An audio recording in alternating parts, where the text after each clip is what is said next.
Tahukah Anda bahwa jika Anda berusia di atas 60 tahun dan rutin mengonsumsi kunyit untuk nyeri sendi, peradangan, kesehatan jantung, atau dukungan memori, 3 makanan umum bisa diam-diam menghilangkan manfaatnya.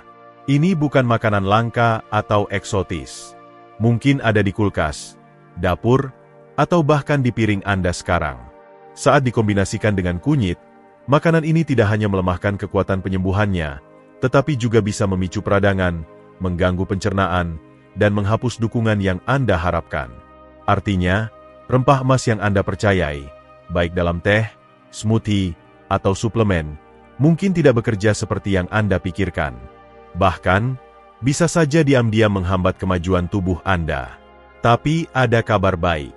Setelah tahu apa yang harus dihindari dan apa yang sebaiknya dipadukan dengan kunyit, Anda bisa membuka potensi penyembuhannya dengan aman, alami, dan efektif.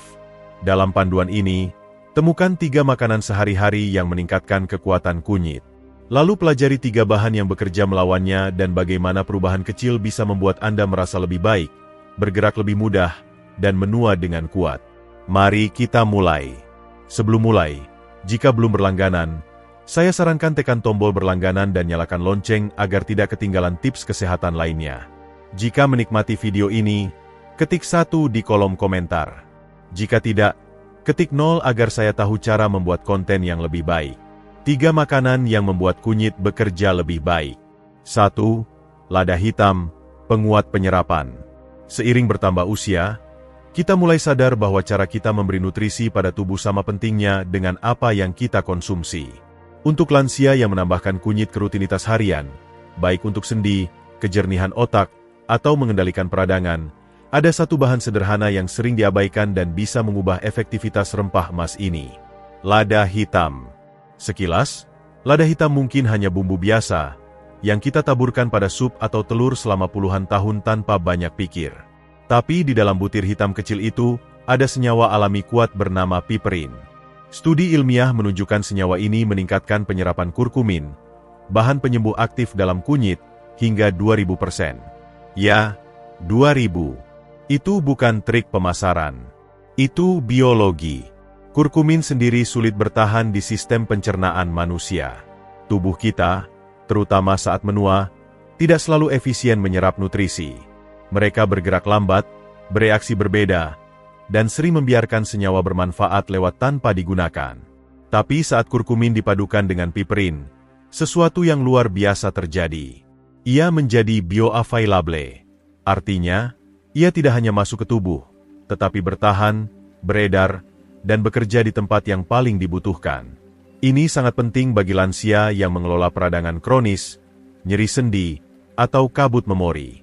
Dengan menambahkan sedikit lada hitam segar ke teh kunyit, oatmeal, telur, atau smoothie, Anda mengubah kebiasaan baik menjadi terapi kuat. Ini seperti membuka pintu menuju penyembuhan. Dan keindahannya, hampir tak perlu usaha. Banyak lansia terkejut saat pertama kali mendengar ini.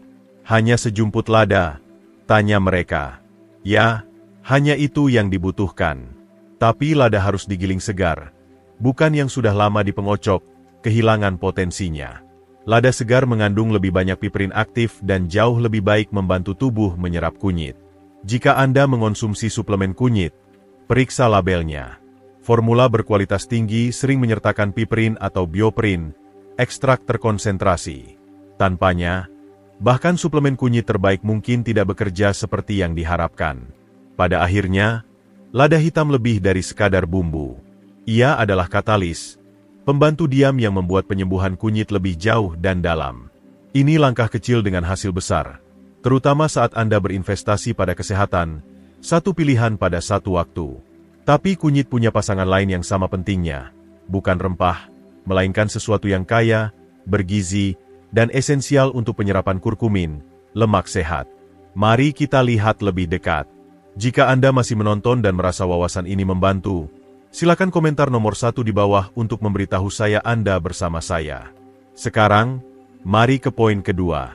2. Madu murni, pasangan antiinflamasi alami. Ada sesuatu yang abadi tentang madu.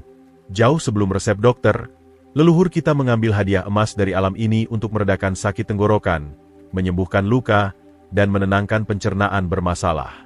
Bagi lansia yang mencari cara lembut dan efektif untuk meningkatkan kekuatan kunyit, madu murni bukan hanya pemanis alami. Ia adalah teman penyembuhan terpercaya, yang berbicara dalam bahasa yang sama dengan kunyit. Antiinflamasi, pemulihan, dan keseimbangan.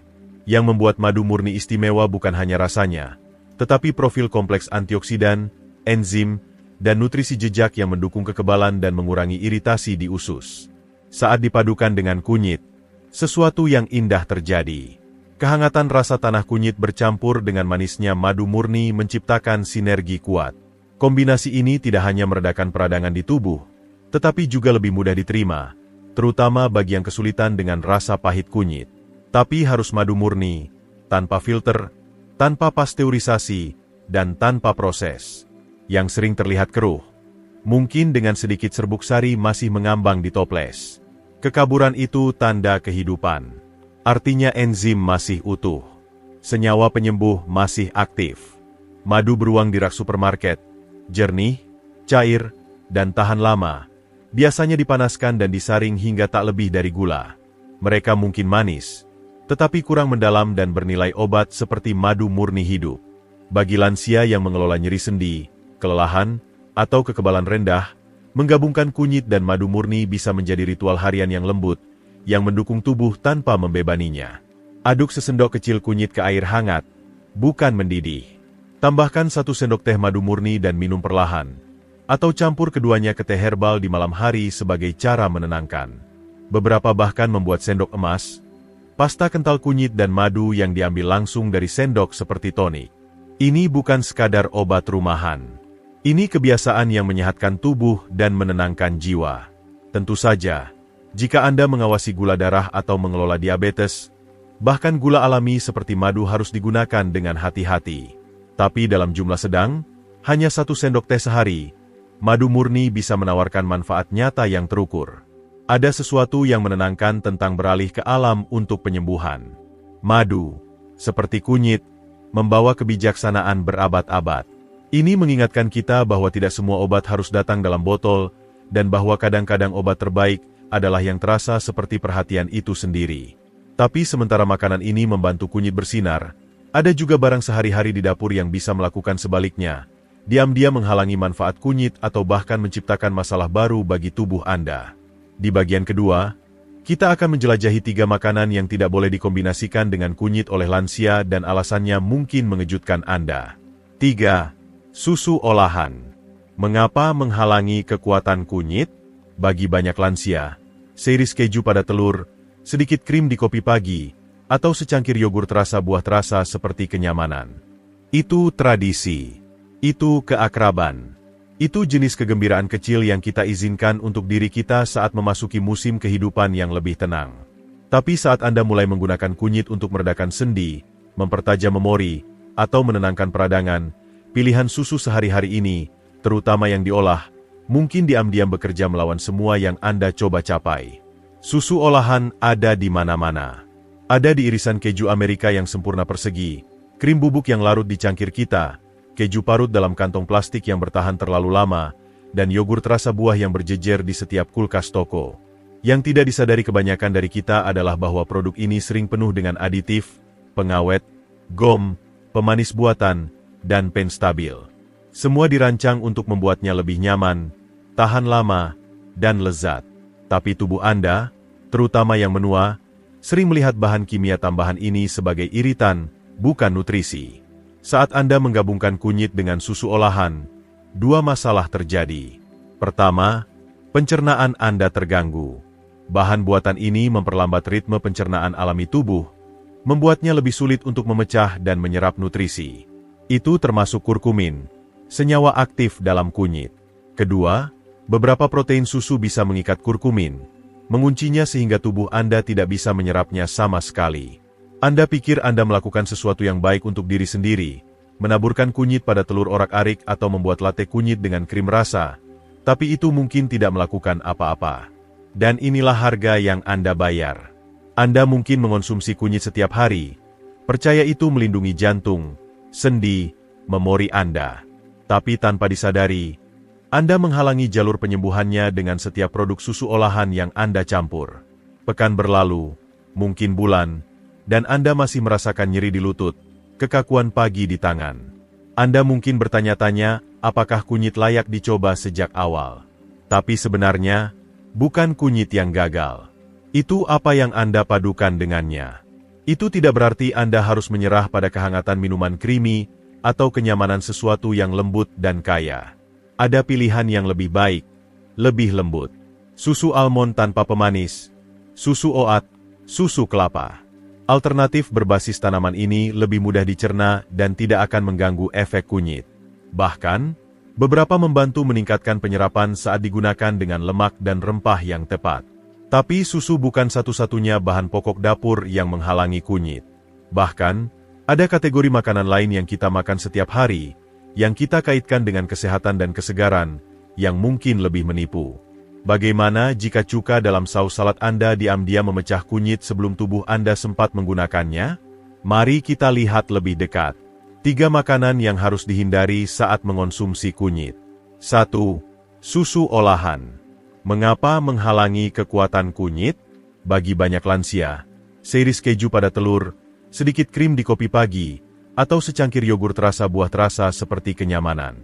Itu tradisi. Itu keakraban. Itu jenis kegembiraan kecil yang kita izinkan untuk diri kita saat memasuki musim kehidupan yang lebih tenang. Tapi saat Anda mulai menggunakan kunyit untuk meredakan sendi, mempertajam memori, atau menenangkan peradangan, pilihan susu sehari-hari ini, terutama yang diolah, mungkin diam-diam bekerja melawan semua yang Anda coba capai. Susu olahan ada di mana-mana.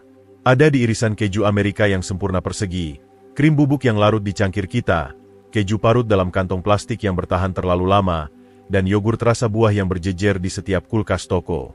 Yang tidak disadari kebanyakan dari kita adalah bahwa produk ini sering penuh dengan aditif, pengawet, gom, pemanis buatan, dan penstabil. Semua dirancang untuk membuatnya lebih nyaman, tahan lama, dan lezat. Tapi tubuh Anda, terutama yang menua, sering melihat bahan kimia tambahan ini sebagai iritan, bukan nutrisi. Saat Anda menggabungkan kunyit dengan susu olahan, 2 masalah terjadi. Pertama, pencernaan Anda terganggu. Bahan buatan ini memperlambat ritme pencernaan alami tubuh, membuatnya lebih sulit untuk memecah dan menyerap nutrisi. Itu termasuk kurkumin, senyawa aktif dalam kunyit. Kedua, beberapa protein susu bisa mengikat kurkumin, menguncinya sehingga tubuh Anda tidak bisa menyerapnya sama sekali. Anda pikir Anda melakukan sesuatu yang baik untuk diri sendiri, menaburkan kunyit pada telur orak-arik atau membuat latte kunyit dengan krim rasa, tapi itu mungkin tidak melakukan apa-apa. Dan inilah harga yang Anda bayar. Anda mungkin mengonsumsi kunyit setiap hari, percaya itu melindungi jantung, sendi, memori Anda. Tapi tanpa disadari, Anda menghalangi jalur penyembuhannya dengan setiap produk susu olahan yang Anda campur. Pekan berlalu, mungkin bulan, dan Anda masih merasakan nyeri di lutut, kekakuan pagi di tangan. Anda mungkin bertanya-tanya apakah kunyit layak dicoba sejak awal, tapi sebenarnya, bukan kunyit yang gagal. Itu apa yang Anda padukan dengannya. Itu tidak berarti Anda harus menyerah pada kehangatan minuman creamy, atau kenyamanan sesuatu yang lembut dan kaya. Ada pilihan yang lebih baik, lebih lembut. Susu almond tanpa pemanis, susu oat, susu kelapa. Alternatif berbasis tanaman ini lebih mudah dicerna dan tidak akan mengganggu efek kunyit. Bahkan, beberapa membantu meningkatkan penyerapan saat digunakan dengan lemak dan rempah yang tepat. Tapi susu bukan satu-satunya bahan pokok dapur yang menghalangi kunyit. Bahkan, ada kategori makanan lain yang kita makan setiap hari, yang kita kaitkan dengan kesehatan dan kesegaran, yang mungkin lebih menipu. Bagaimana jika cuka dalam saus salad Anda diam-diam memecah kunyit sebelum tubuh Anda sempat menggunakannya? Mari kita lihat lebih dekat. 2. Makanan kaya cuka, terlalu asam untuk kunyit. Di dapur-dapur di Indonesia, cuka telah mendapat tempatnya.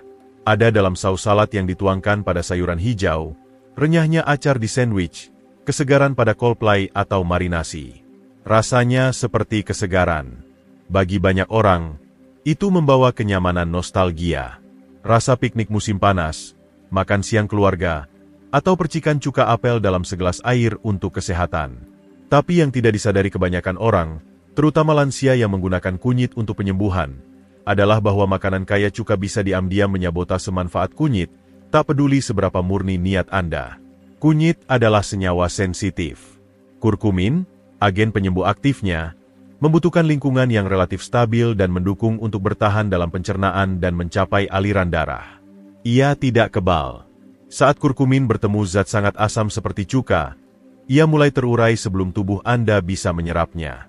Apa yang tadinya senyawa antiinflamasi kuat menjadi tidak stabil, berkurang, dan dalam beberapa kasus sama sekali tidak efektif. Ini sangat bermasalah bagi lansia. Banyak di antaranya sudah menghadapi refluks asam, pencernaan sensitif, atau metabolisme lambat. Menambahkan kunyit ke saus salad berbasis cuka, atau memadukannya dengan makanan acar mungkin tidak hanya melemahkan kurkumin. Itu juga bisa memperburuk perut Anda, menyebabkan kembung, mulas, atau ketidaknyamanan umum. Makanan yang tampak menyegarkan dan sehat, bisa menciptakan konflik internal, terutama saat dikonsumsi bersamaan dengan kunyit. Dan inilah harga yang Anda bayar. Anda percaya Anda melakukan sesuatu yang baik. Menambahkan kunyit ke makanan Anda, memilih sayuran segar, mencampurnya dengan saus ringan. Tapi seiring waktu, tubuh Anda tidak menyerap apa yang dibutuhkan. Sendi Anda masih nyeri, peradangan tidak membaik, dan Anda mungkin mulai bertanya apakah kunyit hanya tren yang dilebih-lebihkan. Pada kenyataannya, kunyit baik-baik saja. Itu teman asam yang menghalangi. Diam-diam, berulang-ulang, setiap hari. Untungnya, solusinya sederhana dan memberdayakan. Daripada saus salad beli yang penuh cuka atau jeruk, buat versi ramah kunyit sendiri di rumah. Gunakan minyak zaitun ekstra virgin, sedikit perasan lemon, kurang asam dan lebih lembut di usus, dan taburi lada hitam untuk meningkatkan penyerapan. Ini tidak hanya menjaga kekuatan penyembuhan kunyit, tetapi juga mendukung pencernaan dan kesehatan jantung dengan caranya sendiri. Tapi cuka mungkin mengejutkan Anda. Itu bukan satu-satunya pelaku tersembunyi. Ada satu kelompok makanan lagi, manis, akrab, menenangkan yang tidak hanya menghalangi kekuatan kunyit, tetapi aktif memicu peradangan. Ia bersemayam di sarapan, camilan, dan kue di kedai kopi. Dan itu sesuatu yang banyak dari kita sukai sejak kecil. Mari kita bicara tentang tarian berbahaya antara kunyit dan gula. 3. Sereal manis dan kue-kue, musuh tersembunyi. Ada kenyamanan tertentu dalam rasa manis. Sesuatu tentang muffin hangat di pagi hari, sepotong roti pisang di sore hari, atau semangkuk sereal yang mengingatkan kita pada masa yang lebih sederhana. Bagi banyak lansia, makanan ini adalah bagian dari rutinitas berharga. Mereka menawarkan keakraban, kemudahan, dan kegembiraan kecil dalam hidup sehari-hari. Dan sekarang kunyit telah populer, tidak heran kita menemukannya dicampur ke dalam pancake, dipanggang ke muffin, atau ditaburkan ke granola bar sehat yang dijual di toko. Sepertinya menang-menang. Kenyamanan sehat dan penyembuhan kuno dalam satu gigitan. Tapi di balik cahaya emas itu ada masalah yang halus dan serius. Karena sementara kunyit adalah salah satu senyawa antiinflamasi paling kuat di alam, gula rafinasi, yang mengisi sebagian besar sereal dan kue, adalah musuh terberatnya. Kunyit bekerja untuk mengurangi pembengkakan di sendi, melindungi otak, dan menenangkan sistem kekebalan. Gula melakukan sebaliknya. Ia meningkatkan glukosa darah, menekan tubuh, memicu peradangan, dan mengirim sinyal membingungkan ke metabolisme. Saat keduanya bertemu bersamaan, mereka saling meniadakan. Ini seperti memberi tubuh instruksi campur aduk. Satu bagian mencoba menyembuhkan, yang lain mencoba merusak. Hasilnya, kurkumin kehilangan kekuatannya, dan makanan yang menjanjikan membuat Anda merasa lebih baik diam-diam menggerus kemajuan Anda. Inilah harga yang Anda bayar. Anda tetap berkomitmen. Anda tambahkan kunyit ke smoothie, oatmeal, suplemen Anda. Tapi karena Anda memadukannya dengan muffin manis atau sereal bergula, manfaatnya tidak pernah sampai sepenuhnya. Sendi Anda masih nyeri. Energi Anda masih turun di sore hari. Anda bertanya-tanya apakah Anda terlalu tua untuk ini, atau mungkin tidak ada yang berhasil lagi. Tapi ini bukan soal usia. Dan bukan kunyit yang gagal. Gula telah mencuri hasil sebelum Anda sempat merasakannya. Tapi ada cara lembut ke depan. Anda tidak perlu menyerah pada kenyamanan. Hanya pilih dengan lebih bijak. Pilih oatmeal tanpa gula dengan kunyit dan buah beri, atau roti gandum dengan sedikit selai almond dan kayu manis. Jika Anda suka sedikit manis, gunakan madu murni atau sirup maple asli dalam jumlah kecil. Gula alami ini, saat digunakan dengan hemat dan bijaksana, tidak memicu perang inflamasi yang sama di tubuh Anda. Pada akhirnya, setiap gigitan adalah keputusan menuju penyembuhan atau kerusakan. Dan meski tampak kecil, muffin pagi atau sereal bergula bisa jadi alasan diam mengapa kunyit Anda tidak bekerja seperti seharusnya. Sekarang Anda tahu apa yang harus dihindari. Mari kita ambil langkah terakhir. Mari kembali ke inti pesan ini dan renungkan bagaimana pilihan harian kecil yang dibuat dengan hati-hati bisa membentuk tidak hanya bagaimana kita merasa, tetapi bagaimana kita menua dengan kekuatan, kejernihan, dan anggun. Pilihan kecil, dampak besar. Seiring bertambah usia, kesehatan kita tidak lagi terasa seperti sesuatu yang bisa dianggap remeh. Itu menjadi sesuatu yang kita rawat, kita pelihara. Kunyit telah mendapatkan reputasinya sebagai salah satu sekutu terkuat alam dalam usaha itu. Tapi seperti yang kita lihat, ini bukan hanya tentang mengonsumsi kunyit. Ini tentang menggunakannya dengan bijak. Makanan yang Anda pilih untuk dipadukan dengannya bisa membuka pintu penyembuhan atau diam-diam menutupnya. Susu olahan, meski nyaman dan akrab, sering membawa biaya tersembunyi. Itu mungkin mengganggu pencernaan, menghalangi penyerapan, dan merampas potensi penuh kunyit. Itu tidak berarti Anda harus meninggalkan semua makanan yang Anda cintai. Ini hanya berarti lebih berhati-hati. Memilih alternatif berbasis tanaman, bahan utuh, dan metode persiapan sederhana bisa mengubah kebiasaan harian menjadi sumber kekuatan, bukan frustrasi. Keindahan tahap hidup ini adalah kita akhirnya memahami nilai waktu dan kekuatan kehalusan. Kesehatan tidak datang dari gerakan besar. Itu datang dari pilihan kecil, konsisten, dan disengaja, dari mengetahui apa yang harus dihindari dan lebih penting, apa yang harus dirangkul. Jadi, saat Anda mengadu kunyit ke teh besok pagi atau mempertimbangkan apa yang akan dimakan dengannya, ingat tubuh Anda masih mendengarkan. Ia masih merespons dan masih layak dirawat. Dan sekarang, saat kita melanjutkan perjalanan ini untuk membuat kunyit bekerja untuk Anda, mari kita lihat lebih dekat makanan sehari-hari lain. Sesuatu yang mungkin tampak menyegarkan atau bahkan ramah usus, tapi mungkin diam-diam mengganggu kekuatan kunyit. Ini asam. Ini umum. Dan mungkin ada di kulkas Anda sekarang. Siap untuk mencari tahu apa itu? Pelajaran ini dimaksudkan untuk menginspirasi Anda hidup penuh dan otentik. Sekarang, saya ingin mendengar dari Anda. Luangkan waktu untuk merenung dan bagikan satu hal yang Anda pelajari dan rencanakan untuk diterapkan dalam hidup Anda sendiri. Mari kita dukung satu sama lain dalam perjalanan menuju merangkul kebenaran ini. Jika Anda menikmati video ini, silakan tinggalkan komentar dengan 1. Jika tidak, jangan ragu untuk berkomentar dengan 0. Umpan balik Anda sangat berarti bagi kami. Jangan lupa suka, bagikan, dan berlangganan ke kanal YouTube kami untuk konten lebih banyak seperti ini. Terima kasih telah menonton. Dan ini untuk hidup sesuai keinginan Anda sendiri.